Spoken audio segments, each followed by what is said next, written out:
রাসূল সাল্লাল্লাহু আলাইহি ওয়াসাল্লাম হঠাৎ করে উধাও হয়ে গেছে, মানে নিখোঁজ হয়ে গেছে। আল্লাহ রাসূল নিখোঁজ হয়ে গেছে।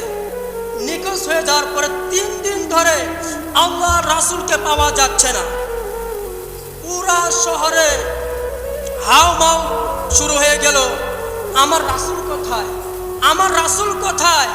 হযরত ওমর, হযরত ওসমান, হযরত আবু বকর, হযরত আলী তারা পাগল পারা হয়ে গেছে, আমার নবী কোথায়, আমার নবীকে কেন আমরা দেখি না। 3 দিন ধরে নবীকে দেখা যায় না। যেই ওমর বলতেছে, যেই নবীর চেহারা মোবারক দেখে আমার দিন শুরু হইতো, যেই নবীর চেহারা মোবারক দেখে আমার রাত শেষ হয়ে যেত, 3 দিন ধরে আমি আমার নবীকে দেখি না। পাগল পারা হয়ে গেছে। হযরত ওমর তরোয়ালটা বার করে বলতেছে, এই কাফেররা শুনে রাখো, যদি আমার নবীর যদি কোনো সমস্যা হয়, কোনো ক্ষতি হয়, আমার ছুরির হাত থেকে কোনো কাফের নিস্তার পাবে না, কোনো কাফের তোমরা ছাড় পাবে না। তোমরা শুনে রাখো, তোমরা বলো আমার নবী কোথায়, তোমরা বলো আমার সে আখিরি নবী কোথায়, তাকে আমি দেখি না, দেখি না 3 দিন ধরে।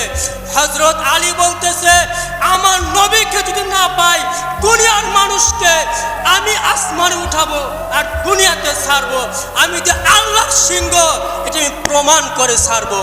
এখনো সময় আছে, বলে দাও সেই কাফের বেদিনরা আমার নবী কোথায়, আমার নবী কোথায়। এরকম করে এক এক সাহাবারা হাই হুতাশ করতেছে। 3 দিন হয়ে গেছে নবীকে দেখে না, নবীর চেহারা মোবারক দেখা যাচ্ছে না। সারা মহল্লায় ছড়িয়ে গেছে, সব সাহাবা কেমন পাগল পারা হয়ে গেছে। আয়া ইয়া রাসূলুল্লাহ, আপনি কোথায় গেছেন, আমাদের কোনো ভুল হয়েছে কিনা, আমাদের কোনো অপরাধ হয়েছে কিনা, আপনি নিজ কোনো ক্ষমা করে দেন। এরকম করে বলতেছে আর হাই হুতাশ করতেছে। হাই হুতাশ যখন করতে শুরু করলো, হযরত ওসমান, হযরত ওমর ফারুক এবং হযরত আবু বকর তারা পাহাড়ের দিকে তারা হাঁটতেছিলেন, নবীকে খুঁজতেছিলেন। এক রাখাল বসেছিলেন রাস্তার মধ্যে। হযরত ওমর জিজ্ঞাসা করলো, হে রাখাল ভাই, তুমি কি আমার নবীকে দেখেছো, তুমি কি আমাকে নূরওয়ালা নূর নবীকে দেখেছো, তুমি কি আমার সে আখির নবীকে দেখেছো? তখন ওই বলতেছে রাখালটা, ভাই আমি তো আপনার নবীকে চিনি না।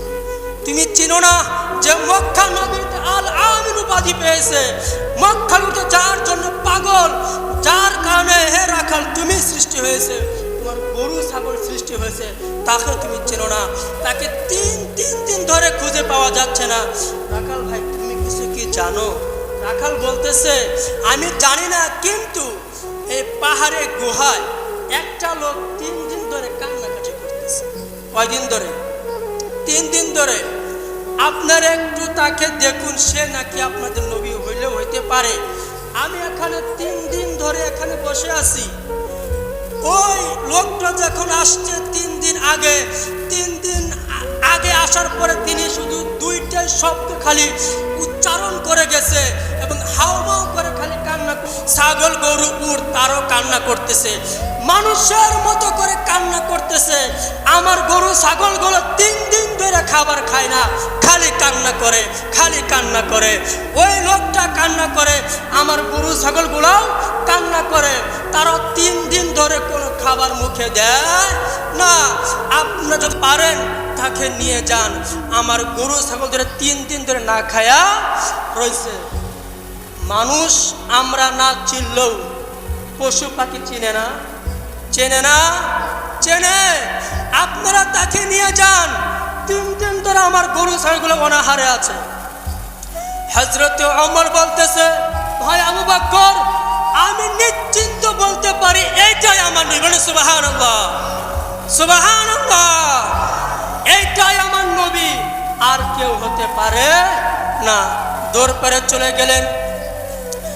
যাওয়ার পরে সেজদারত অবস্থায় আপনার আমার নবী শুধু বলতেছে, ইয়া হাবলি উম্মতি, ইয়া হাবলি উম্মতি, ইয়া হাবলি উম্মতি। এইটাই শুধু 3 দিন ধরে শুধু কান্না করতেছে। হে আল্লাহ, এই আমাদের জন্য আল্লাহর কাছে ক্ষমা চাইতেছে। কি চাইতেছে? ক্ষমা প্রার্থনা চাইতেছে।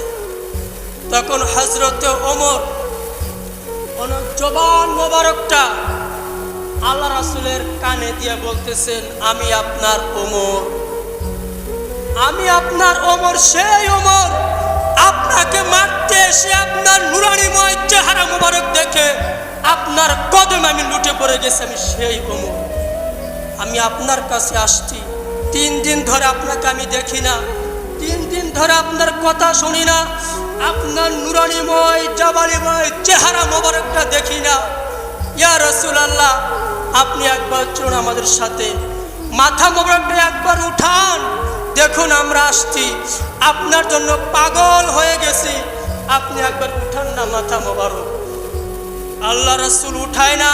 হযরত ওমর বলতেছে, হে আল্লাহ রাসূল, আমার জিন্দেগির যত আমল আছে সব আমল আমি আপনার উম্মতদেরকে দিয়ে দিলাম, তাও একবার মাথা মোবারক উঠান, তাও একবার মাথা মোবারক উঠান। আল্লাহ রাসূল মাথা মোবারক উঠায় না। হযরত ওমর বলতে, হযরত আবু বকর বলতেছে, ইয়া রাসূলুল্লাহ, আমি আমার জিন্দেগির তামাম জিন্দেগির সব আমল আমি আপনার উম্মতদেরকে দিয়ে দিলাম, তাও একবার আপনি মাথা মোবারক উঠান না, একবার উঠান, একবার উঠান। আল্লাহ রাসূল মাথা মোবারক উঠায় না, এত কাকুতি মিনতি করতেছে, যখন মাথা মোবারক যখন উঠাচ্ছে না, উনি সেজদার অবস্থা শুধু কান্না করে আল্লাহর কাছে।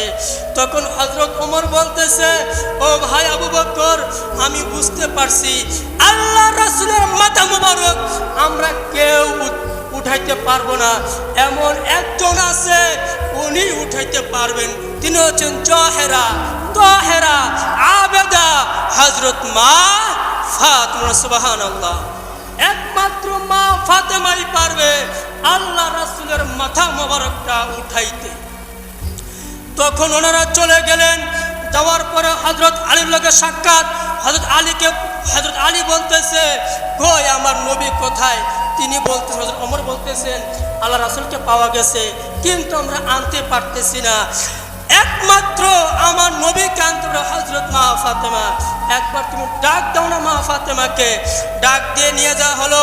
পাহাড়ে নিয়ে যাওয়ার পর হযরত মা ফাতেমা বলতেছে, ইয়া রাসূলুল্লাহ, ইয়া হাবিবাল্লাহ, আপনি একবার চক্ষুটা মিলিয়ে দেখুন, আমি এসেছি, আপনার নয়নমণি কলিজার টুকরা আমি মা ফাতেমা আপনার কাছে আসছি, আপনি একটু মাথা মোবারক উঠান না, 3 দিন ধরে আপনাকে দেখি না, 3 দিন ধরে পাগল পারা হয়ে গেছি, আমরা কিচ্ছু খাই না, শুধু আমরাই না, পশু পাখিরা পর্যন্ত না খায়া রয়েছে, পশু পাখিরা পর্যন্ত আপনাকে দেখে না, আপনি একবার মাথা মোবারকটা উঠান না, আমাদের কোনো ভুল হয়ে থাকলে বলুন, ক্ষমা চাই, ক্ষমা চাবো, আপনি একবার মাথা মোবারকটা উঠান না, আমার তামাম জিন্দেগির আমলগুলো আপনার উম্মতদেরকে দিয়ে দিলাম, একবার মাথা মোবারক উঠান না।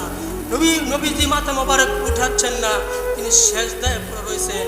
তখন মা ফাতেমা বলল, ইয়া রাসূলুল্লাহ, আল্লাহর কসম করে বলতেছি, আমার হাসান হুসেনকে আপনার নামে কুরবান করে দিলাম, কুরবান করে দিলাম, তাও আপনি একবার মাথা মোবারক উঠান। এই মুহাম্মদ ইসলামের জন্য আমি আমার 2 সন্তানকে কুরবান করে দিব, আপনার কদম মোবারককে কুরবান করে দিব, আপনি একবার মাথা মোবারকটা উঠান। বলুন সুবহানাল্লাহ, আল্লাহু আকবার, আল্লাহু আকবার। এই ছিল মোহাব্বত, এই ছিল মোহাব্বত। তখন মা ফাতেমার কথা শুনে আল্লাহ রাসূল সাল্লাল্লাহু আলাইহি সাল্লাম মাথা মোবারকটা উঠালেন। তুমি কি সত্যি বলতেছো? তুমি কি সত্যি বলতেছো? ইমাম হাসান হুসেনকে তুমি কি পারবা কুরবান করতে? যদি পারো কুরবান করতে, তাহলে আমি চলে যাব। হ্যাঁ আল্লাহ রাসূল, আমি কুরবান করে দিব। সে ইমাম হাসান হুসেন কি কুরবানি হয় নাই? শাহাদাত বরণ করেন নাই? কিসের জন্য করছে? শুধু আপনার আমার জন্যই করছে, আপনার আমার মুক্তির জন্যই করছে। এটাই প্রমাণ করেছে বাতিলের কাছে মাথা নত করা যাবে